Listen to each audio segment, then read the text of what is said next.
They thought they could buy a nation's soul with a few $1 million in humanitarian aid and could sit in Stockholm, thousands of miles away, and dictate who an African nation can call a friend and who they must call an enemy.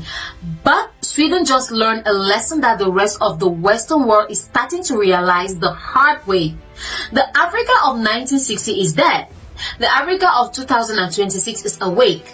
Somewhere between arrogance and a total misunderstanding of the Sahelian spirit, Sweden issued a bold ultimatum to Mali.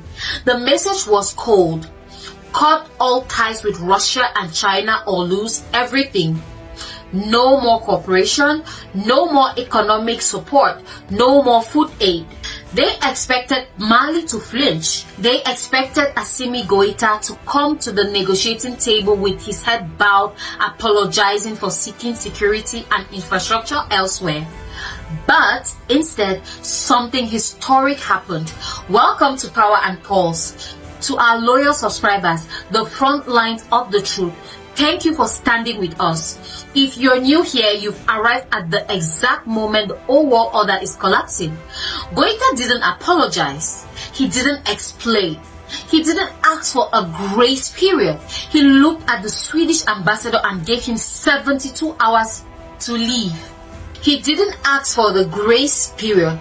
He looked at the Swedish ambassador and gave him 72 hours to leave Sahelian soil.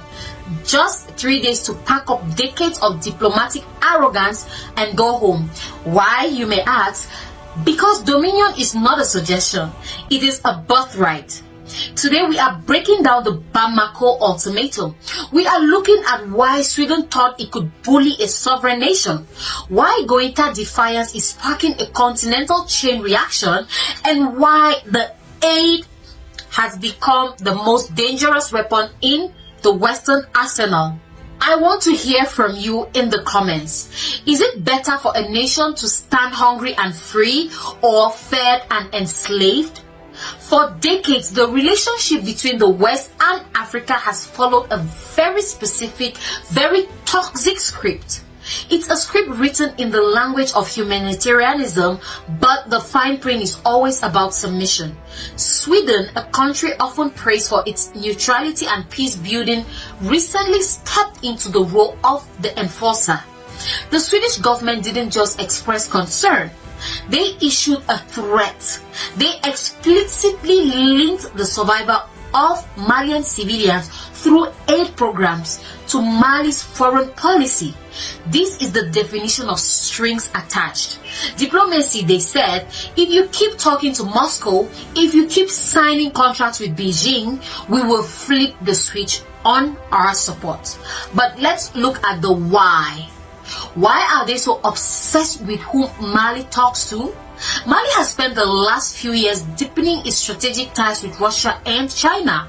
Russia hasn't just sent advisory, they have provided high-grade military hardware, training for the Malian armed forces, and tactical support that has actually helped the government reclaim territory from terrorist groups. Terrorists that Western forces couldn't, or rather wouldn't, secure for a decade. China, on the other hand, is talking about roads, hospitals, and telecommunications. They are offering a model of development without domination. They aren't asking Goita to change his constitution. They aren't lecturing him on European values, while his people are being attacked by insurgents. To the West, this is rebellion. In their eyes, Africa is a backyard where only certain guests are allowed. When Sweden issued that ultimatum, they weren't trying to help Malians. They were trying to protect Western influence. They were trying to preserve a colonial era of dependency that is rapidly evaporating. When the Swedish ambassador received the news, it must have felt like a dream. 72 hours. In diplomacy, expelling an ambassador is the nuclear option. It is the final step before a total breakdown of relations. So, by giving Sweden 3 days to leave, Assimi Goita didn't just respond to a threat, he neutralized it. Imagine the scene in Bamako, the documents being shredded, the suitcases being packed, the realization setting in that Big Brother act doesn't work here anymore. This move was calculated. They believed that if they threaten the money, the leaders will fold. They believe that a poor nation has no dignity. But Goita is proving that dignity is the most valuable currency in 2026. When you reject aid that is being used as a weapon, you aren't just losing money, you are gaining power. The West is terrified of this model. If Mali succeeds, if they manage to secure their borders with Russian help and build their roads with Chinese investment, all while telling Europe to stay out of their business, then the aid weapon has become useless. If Mali can say no and survive, then Burkina Faso will say no. Niger has already said no. Soon the entire continent will realize that aid was actually just a set of handcuffs painted to look like a gift. If you want to know if a leader is doing the right thing, don't look at the headlines in Stockholm. For the average Malian, this isn't about geopolitics, it's about respect. They have watched their country be manipulated for decades. They have seen foreign troops on their soil who didn't stop the killings. They have seen aid projects that never actually changed their lives. To them, Assimi Goïta isn't just a president, he's the man who finally stood up to the bully. This sentiment is contagious. It's moving across borders. Africa is no longer asking for a seat at the table. We are building our own table. We have to call this what it is, the rise of the sovereign African movement. Mali is the tip of the spear, but the spear is long. Look at the pattern. Niger kicked out French troops and told the West that their uranium is no longer for sale at discount prices. Burkina Faso reclaimed its land and told foreign mining companies that the rules have changed. This is a movement that believes Africa must control its resources. It believes that partnerships should be respectful and balance. If you want our gold, our lithium, our uranium, or our markets, you come to us as an equal. You don't come to us as a schoolmaster with a ruler ready to hit us if we misbehave. Sweden's mistake was thinking they were still dealing with the Africa of the 90s. They forgot that information travels instantly now. They forgot that the youth of Africa are the most informed and most fed up generation in history. Why does the West hate the Russia-China partnership so much? Let's be cold and strategic about this. The Western model of development in Africa is built on political conditionalities.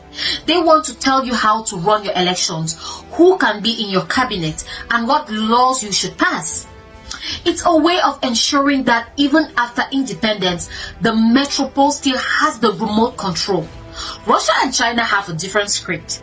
Russia says, we will give you the guns and the training to kill the terrorists. We don't care how you run your government, as long as you pay the contract.